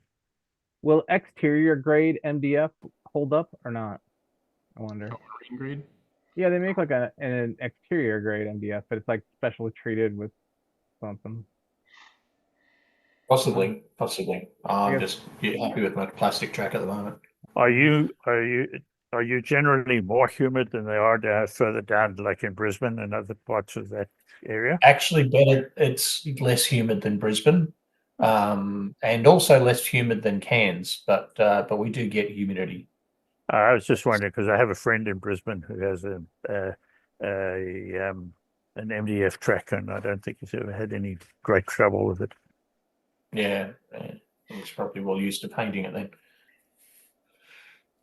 Well, speaking of plastic, and since we're starved for subject matter, I'm going to talk a little bit about the slotted, or rather Polycar lane changer. And one of the interesting features about it is that it has these little flippers in the crossing section, right? So when a car comes through, the flipper that it first touches moves out of the way, which also triggers the opposite flipper to move into the correct position to make sure the car goes straight through, right? So this flipper moves out of so the car's coming on this slot, this direction. This flipper gets pushed up, simultaneously pushing this flipper down, so that the guide of the car doesn't catch on anything and just continues through nice and smooth. When you get the lane changer, it actually comes in two pieces, and you got to put this little plate over the join to hold them together, which also covers up the little flipper mechanism. So I thought it'd be interesting to kind of show. The pictures aren't that great, but the flipper mechanism is just this one injection molded piece of plastic that is thin enough in areas so that it basically has this kind of parallelogram effect where if you push it from the corners, it'll go this way, and push it from the other corners, it'll go that way. And this is where a good better exposure would have come in handy, but it sits in this plate where it's hinged at just behind the flipper on each end, and so by pushing on the flipper, it does the parallelogram thing and makes the other flipper go down. I was thinking it had to be some kind of fancy geared mechanism or something way more complicated than this. But when I saw it, I was like, oh, that's super clever. I would not recommend anybody take this out when they're doing it. It actually, the mechanism comes in this part that you put on. Leave it in there and do your best to put it in, because if you don't put it in right, then the flippers don't want to be where they're supposed to be, and it can be pretty fiddly to put them where they need to be and everything back together. But if you manage to do that, then you end up with a functioning mechanism. I thought that was interesting enough to share. I only have one of them, but I got some more Polycar track. I also, one of the newer guys in the club has just put together another track for his track and he's going to have the club come over and race. It's our first Polycar track. So he's got 4-lane Polycar with borders all around. And although I talked, a couple weeks ago, racing up on one of the other guys' tracks, that it's Polycar. Now we're going to have one in our regular rotation that's Polycar. Great track, lots of good things to say about the track. The one thing I didn't know until I went over to his track, because I hadn't opened up my Polycar set that I bought yet, was that the borders have a little kind of wall on the very outside, right? So here's the top surface of the border, and here's the outside edge. Rather than being, just like that, there's this little wall that sticks up. And it's probably there for a very good reason, like one of their wall or For attaching the barriers. attaching their barriers to. Yeah. But it made the clips that I do for my 3D printed barriers not work at all. I mean, they go on, but they don't hold on in any meaningful way. So I'm like, oh, that's not good, because Bill's his name with the Polycar track. He printed out all of my 3D printed barriers. He's got his own printer. Just going to town. So like the whole track almost has those 3D printed barriers using the clips that I had designed for Polycar. But at the time, I only had Polycar track. I didn't have Polycar borders. So I had no idea that it wouldn't have this, wouldn't be useful at all on the borders. I mean, I knew it wasn't the same, but wow. So now that I knew that that was an actual problematic issue, and now I have my own Polycar track with borders, then I could design and prototype clips that hook on the bottom and then snap over that little wall for a positive lock on the side of the border, which will make those walls a lot more functional on Polycar border. It's very finicky with the precision of the print, right? So probably I haven't uploaded them yet because I've asked Bill to. I made 2 versions that he can do with slightly different design dimensions. One has like a deeper hook on the bottom and a deeper hook on top, and the other one has a wider spacing but shorter hooks. Anywho, I made 2 versions to have him print and see which one of those worked better, right off the printer without having to mess around a whole lot. He hasn't had time to do that yet, but when he does, I'll figure out which of those 2 is the one to share online, and then I'll go up to my printables page and actually share the little hooks. And it's still going to come with the recommendation of print one, just one, and then test fit it. And if it doesn't snap on and, snap off without too much effort, it can be helpful to use a pair of pliers or something to get under the top hook to help push it up to get it off. Make some adjustments and do test prints until you can get one that prints and does what it's supposed to do. Then print hundreds of them. But I'll probably talk about that hopefully next week when that testing has been completed. And the guardrails that Polycar supplies are just awful to put on. Yes, that's They what I've are heard. just terrible. Yeah, I never purchased any to go with my track because I'd seen. You want some? No, I've seen so many people complain about them, which is why I want to make sure that my printable ones work properly with them.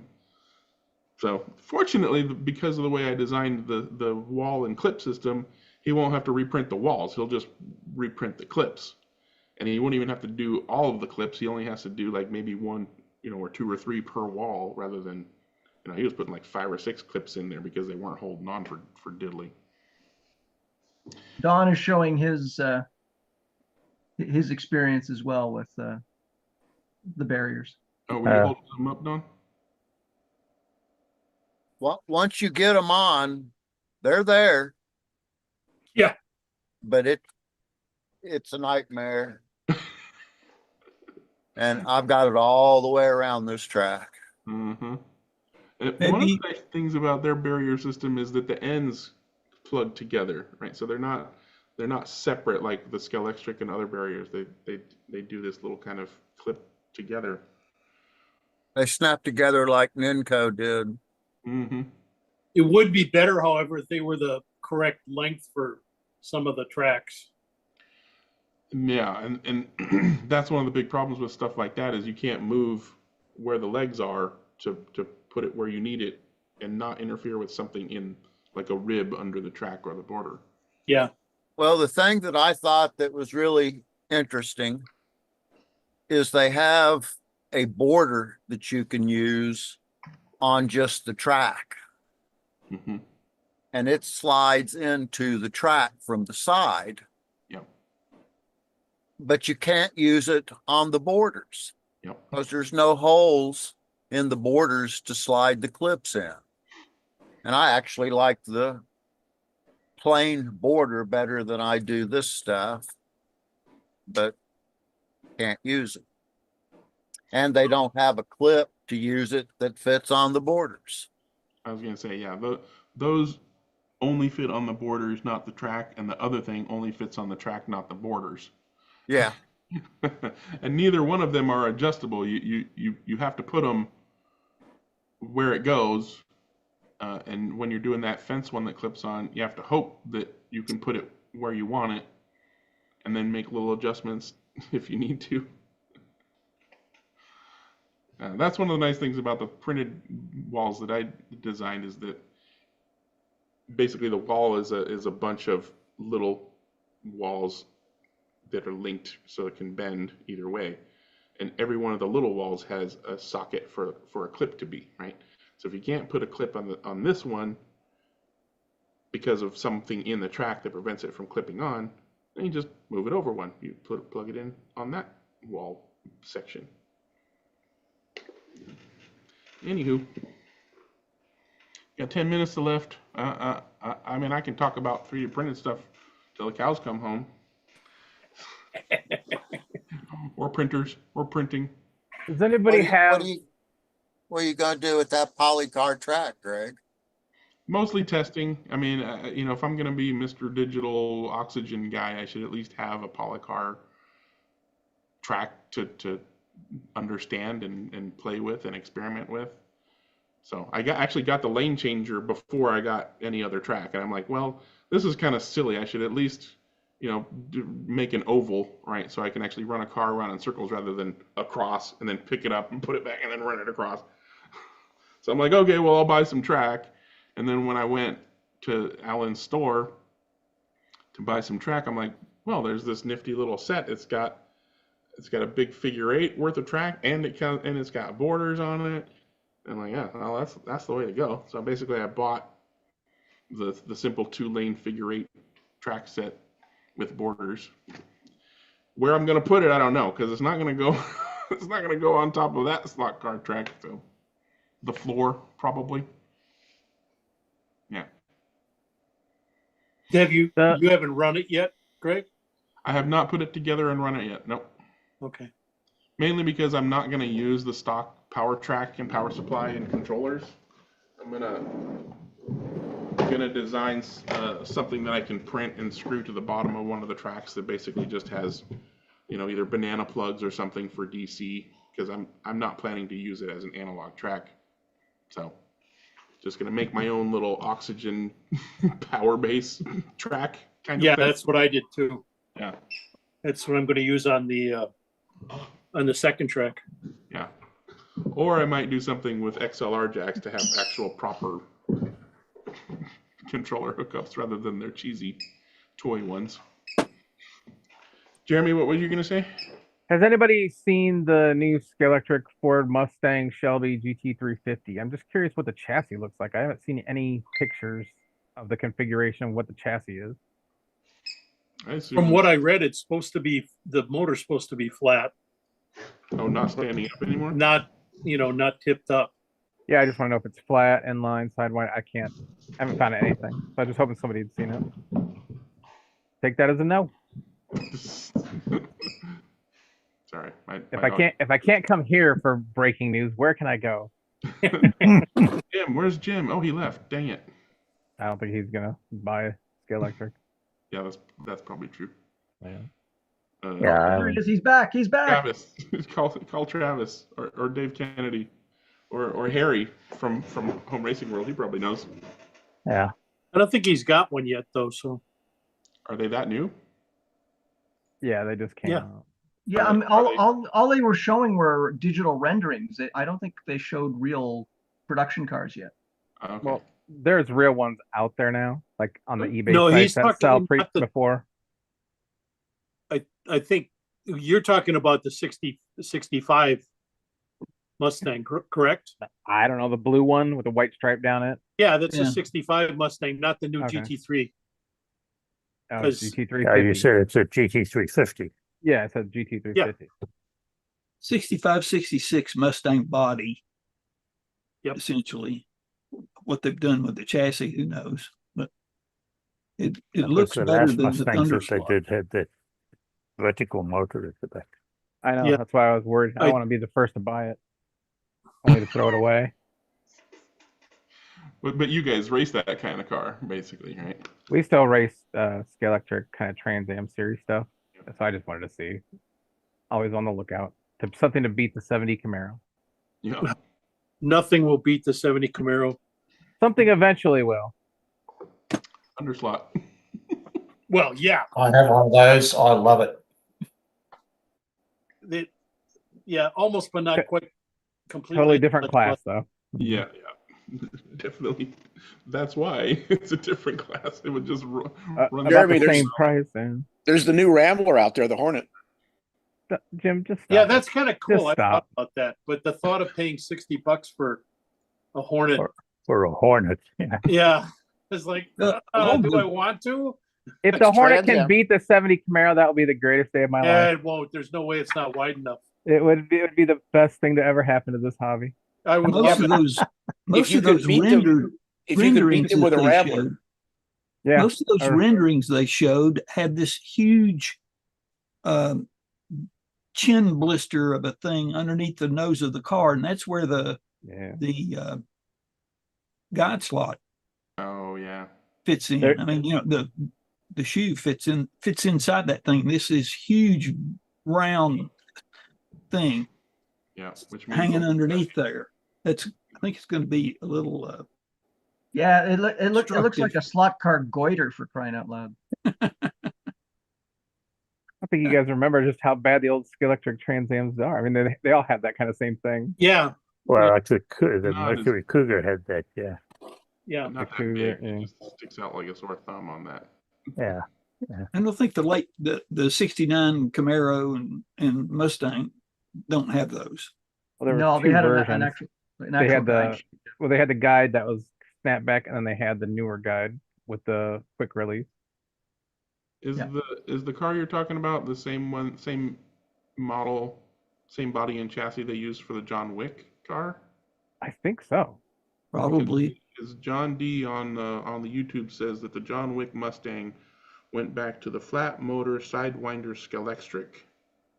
Got Good. rid of the stupid tipped motor, so more like a. So previous they're getting design. closer. All right, cool.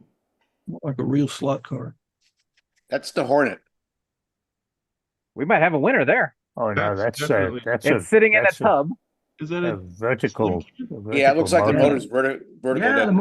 the motor's on its end. That's right. Yeah. Ah, dang it. On its edge. Well, but hold on, it's American Motors, so it's okay. But that means the motor's further back, right? I know the Challenger or the Charger also had that kind of tub design where it's like sitting in a bathtub, and then the body's on top of that. Mhm. Yeah. Those ones don't work so good. One of Not the so much. Australian Falcons has a similar basket for the motor. Yeah, that is a The bad Javelin idea. like that too. No, but the Javelin has its own set of problems. Yeah. It can't stay upright in any corner. You pick any corner, and it's going over. Robin, a Reliant Robin? Yeah. Not quite as bad. Problem there is not enough magnets. Yeah. Well, magnets can hide a lot of problems. Yeah, the Hornet. Ugh, another fight that was recent. I got it, Jeremy. Uh-oh. Jim Rose with breaking news. Live as we speak. Confirms. There you go. There you go. Good job, Yep, Jim. that's a I knew good you'd one. do it. All right. That'll be Well, a nice car. It doesn't look Yeah. too bad. That should be a Try nice one of the car. other images, the frontal view. They're not really. Yeah, I know what he's saying. It's got Oh that yeah, yeah. You can round see part it a that little hangs there. down. That That looks like a keeper. that could be a good. That could be Pretty a nice decent car. looking. Yeah. Yeah. Those were all from Pendleslot. If you guys want to look at them. So why do they keep putting that bubble-headed driver in there? Good Lord. They've got extra Because they stuff. have it. Because Yeah. they've got it. sitting in stock. Don't want to retool that kind of thing. You know, they're gonna save like 8 cents per model on that. So Well, which you know that Hornet that they brought, which one is that? What year? Oh, well, it was it was 70. in The Man with the Golden Gun. It was the one that did the twisty. But also was in Trans Am. Yeah, this is the one that they've got coming out. Oh, where am I here? Well, then that's just a short step to being a gremlin. No, it's different than a you're Gremlin. Way right. different Yeah, than a exactly. Gremlin. Yeah. I think a Gremlin would be cooler. Pacer would be cooler. Gremlins race pretty well Wayne, here. you have a Wayne's World race. That's A perfect. pacer. Pacer Racer. I love it. They ran in IMSA. You're kidding. No, in that same what they call it, Baby Grand or the Champion Spark Plug or whatever. They ran the Hornet first, and then I think the Gremlin, and then they ran the Pacer a little bit. Well, don't forget the Matador was in NASCAR, for crying out loud. And also in that champion, they ran the Renault Le Car. Yep.